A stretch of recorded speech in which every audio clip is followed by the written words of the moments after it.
they buy dollars today in the financial market, what happens?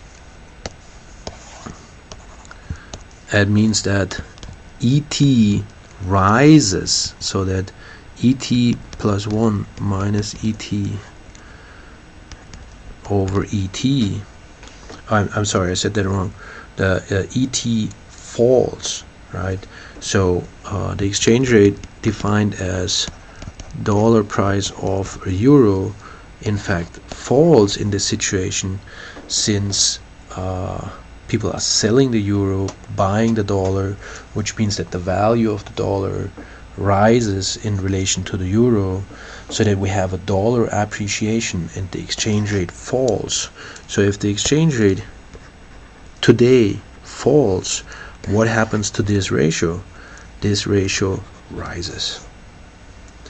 Notice that this argument very crucially depends on the assumption that our expectation of what the exchange rate is tomorrow hasn't changed. So because we have appreciation today and a fixed expectation of what the exchange rate is tomorrow, we have higher expected depreciation. So this change here, the rise in the expected depreciation over time, establishes a rise here to 3%, and then Europeans will stop to invest in US securities, or stop buying dollars in order to invest into securities. And given that this hasn't changed, we are now in equilibrium. So there are, of course, complications. Let me finish on that note.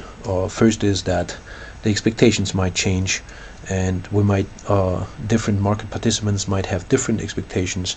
People might as well want to add risk premia, so that certain countries, so let's say a 1% interest rate in the US is not the same as a